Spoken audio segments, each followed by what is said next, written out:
South Africa's latest release of GDP figures show small but welcome improvement in the second quarter of 2025. Growth has inched a little bit higher after a very sluggish start to the year, if we can call it that. However, questions need to be asked about the strength and the sustainability that we saw during quarter two. Here to help us make sense of what's behind these headline figures is Chris Hattingh, Executive Director at the Centre for Risk Analysis. Chris, the latest figures landed with a few surprises, I'd say. When you first saw the numbers, what stood out to you about the economy's performance in quarter two of this year? Thanks very much, Anlu. I think if you compare what happened in the second quarter with the first quarter, so we always want to try and compare data points with each other, so it's not just an isolation. But if you look at something like mining, manufacturing, how those evidenced a pickup in the second quarter, I mean, those have been perennial overperformers in the South African economy for the last 10 to 15 years. They've delivered a lot more to overall growth than other sectors. And even those, they haven't delivered as much as we would have hoped for versus 10 or 15 years ago, the decline of manufacturing, mining, construction.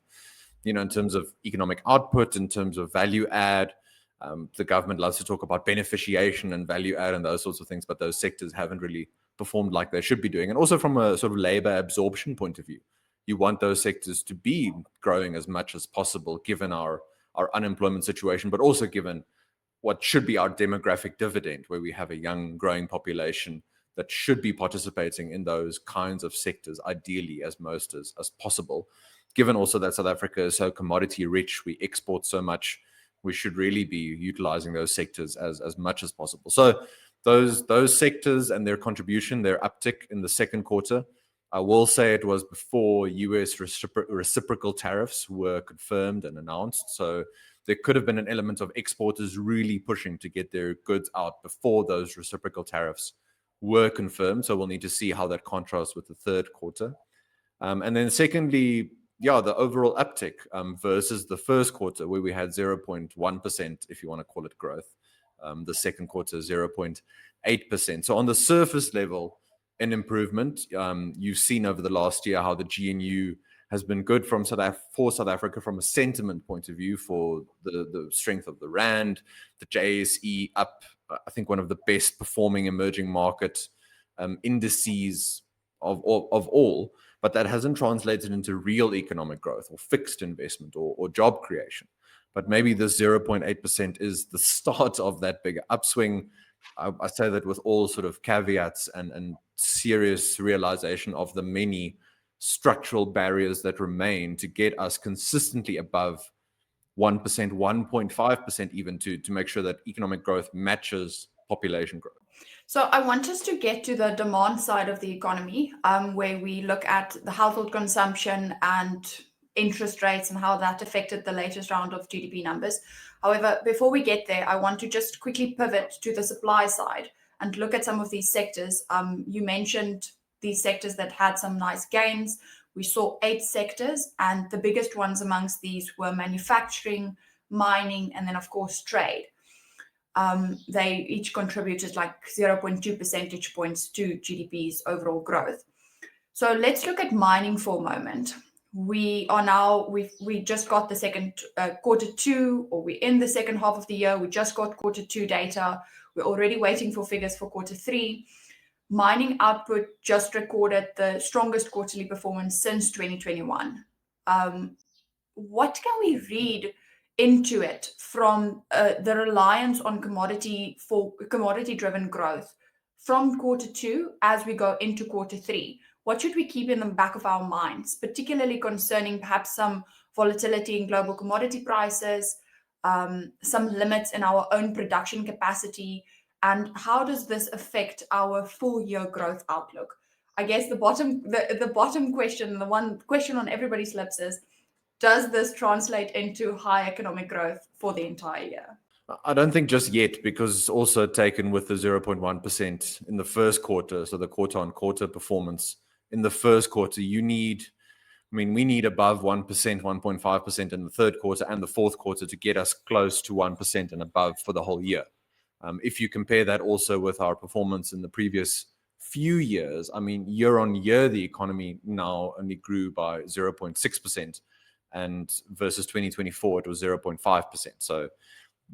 So much is going to ride on the third and fourth quarters. But if we talk about mining and commodities, there is globally, increased uncertainty and volatility, as you rightly highlight. There's more questions around the dollar and the US Federal Reserve than there have been for many years.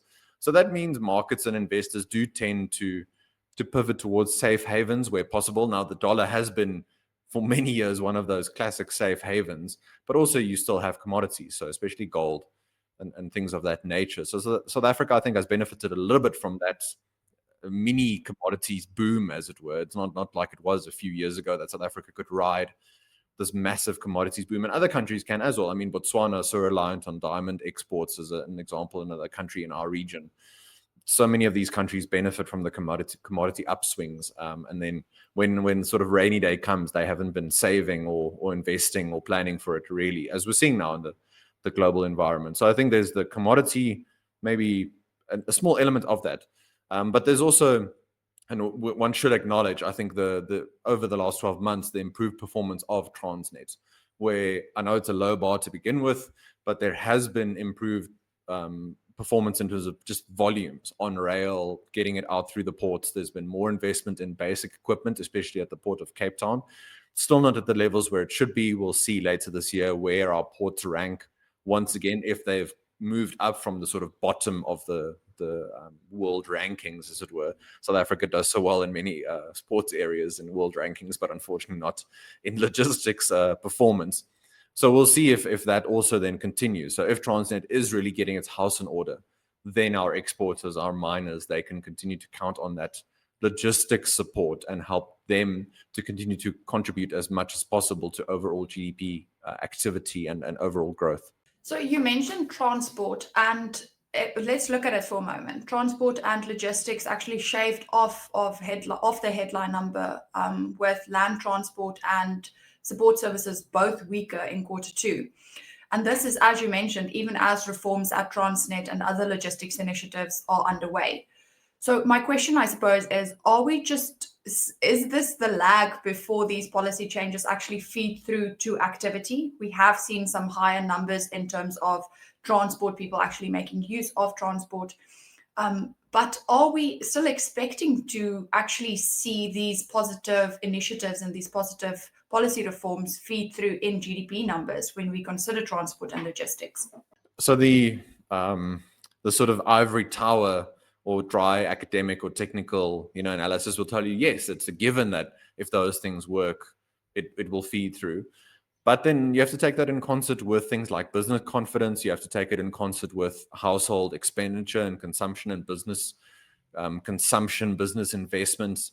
Is that sentiment there? I don't think yet. That sort of real confidence in deploying more capital from a domestic and international point of view, and sort of spending more and consuming more. It has helped, the few rate cuts that we've had, those have helped for household activity and consumption, but not at the kind of level that you would have hoped for, perhaps. We've also seen the continued sort of tailwind effects of the two-pot system, and people taking out quite a bit of money to help with some of their various forms of spending, whether it's immediate short-term or maybe some medium to longer-term kind of investments. I think the preference has been towards short-term, maybe paying off some of one's debt, just basic consumption. So it's a bit of those two things, I think, that are also that one should take into concert when you think, it's just a given that these kinds of basic structural reforms have to just push economic activity high. Of course, we hope that's the case, but we should also keep in mind that South African businesses, big and small, they've had to contend with, more around 15 years now of very anti-investment, anti-growth policy. It takes a long time to shift that kind of mindset, that kind of sentiment that, look, you really can now invest more because the government is pushing the reform side. Yeah, you mentioned some of these confidence indices that we have at our disposal, and that gives us a good indication of just how well of the health of the country's growth engine, essentially.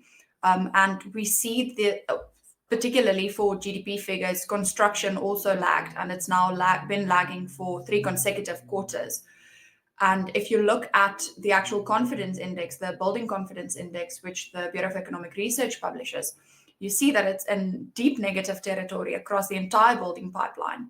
And one can't help but ask whether these persistently weak confidence readings actually shape the outlook of fixed investment.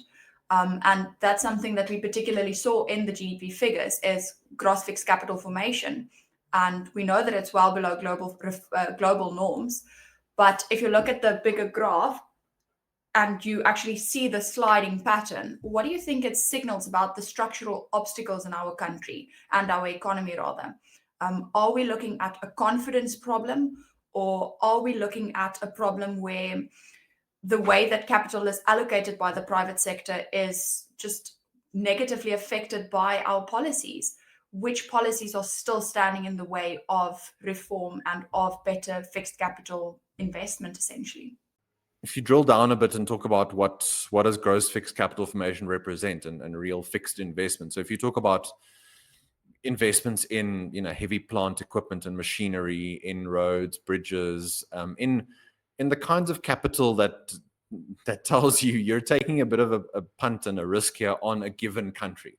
So you as an investor, as a business, you think that the policy environment, that the dealing with corruption, crime, all those things, basic service delivery, it's in the kind of space where your investment is going to give you a relatively better return on investment versus, for example, what might be the case in other countries. So not that anyone can guarantee you 100% return on your investment, but at least you have confidence in the wider sort of policy environment and how government administers itself, how it does in terms of basic service delivery and basic governance. So we track a lot of data at the CRA. I mean, sometimes it's more than one can really deal with on a daily basis, but gross fixed capital formation, we think, is probably the most important because it is indicative of those investments in fixed assets. And it tells you that there's if that rate increases as a percentage of GDP, it tells you there's more real confidence on the part of domestic and international investors on that given country's prospects. And if you talk about how South Africa compares to other countries, other regions, the global average is 26%. South Africa consistently gets between 13 and 15% for the last 10 years, going into now 2025, 2026. I mean, other emerging markets, you should really be operating in between 25 and 30% if you're getting your policy space, your confidence, your sentiment right. Just a last point on fixed capital formation in the second quarter of this year.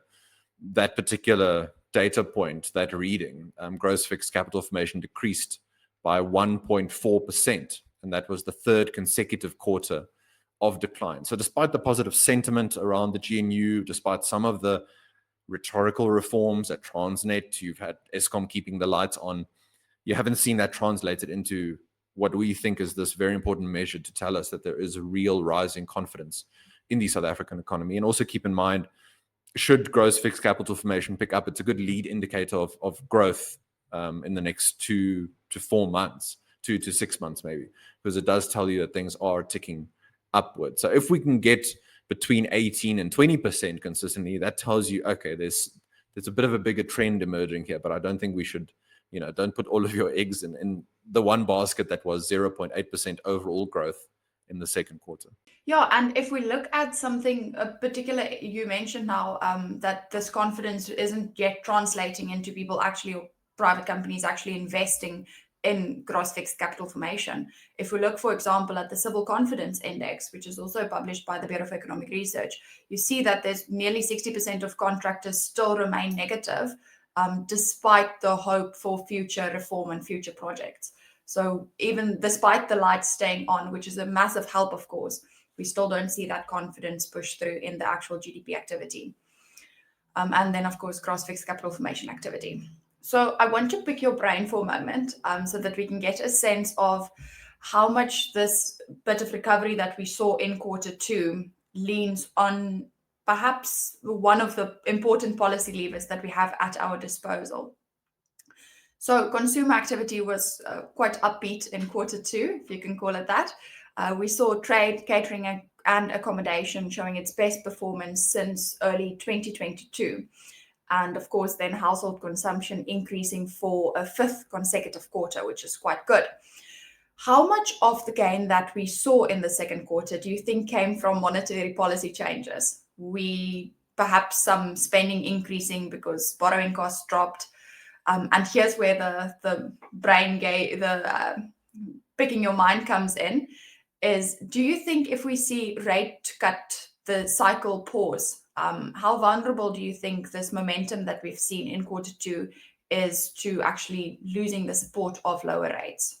Yeah, I think don't discount the importance of the interest rate cuts and what that does for especially indebted households and consumers, where I mean we see the uptick just as one data point, the uptick in activity and spending on gambling, and especially online gambling, where South Africans who still have some disposable income, they're choosing to spend it in that kind of sense, where they're so indebted, any possibility that they can get some kind of windfall, they're trying to pursue that and lean into that. So I think from a basic confidence point of view, from a sentiment point of view, the few interest rate cuts that we've had have helped stimulate some household expenditure and consumption, but also it hasn't directly translated into sort of household investments.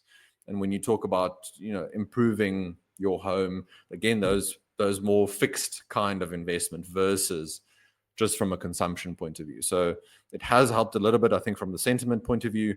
If the Reserve Bank now pauses its cutting cycle, I think it will depend for how long they pause. We, of course, have the latest meeting this week, probably as we record today on the 17th of September, we'll have the latest announcement. So this video will be published after the 17th. But yeah, we'll have an indication of what the Reserve Bank, if they choose to pause, which I think is more likely than not, what will they say in the rhetoric? What are the reasons for that? Is it domestic? Is it international? Combination? Et cetera, et cetera. You also have that in concert, of course, with the US Federal Reserve and the probability that they're going to cut rates for the first time in a very long time. So South Africa, of course, has to try and factor that in, given the importance of the dollar for the rand, for international oil prices, given that we import so much fuel. All that kind of stuff is part of it. So I think one pause, to summarize, at one meeting of the Monetary Policy Committee doesn't necessarily indicate they're completely stopping the cycle. It might just be sort of holding fire for a little bit. I don't think it'll translate massively into negatively impacting household consumption and expenditure. That would be if you embark again on a rate increasing cycle. We also add into all of this just the continued rhetoric from the Reserve Bank, and it seems like they're a bit more on the same page now with the National Treasury around a lower fixed target, which says a lot and does start to inform long-term inflation expectations, salary expectations, that kind of thing. If those two can work in concert and also then get the sort of political buy-in, then you see over time, even if there are rate pauses here and there, you see over time South African businesses, consumers getting used to a lower fixed target versus where we've had the inflation band between 3% and 6% up until this point in time. Well, South Africa's growth got a second quarter bounce, but with investment on thin ice and the construction sector on a bit of a shaky scaffolding, the foundation and some of those policy reforms still need serious work. Thank you, Chris, for your analysis. To our viewers, stay tuned for more expert takes on the risks shaping our world. That's us from the CRA. Until next time.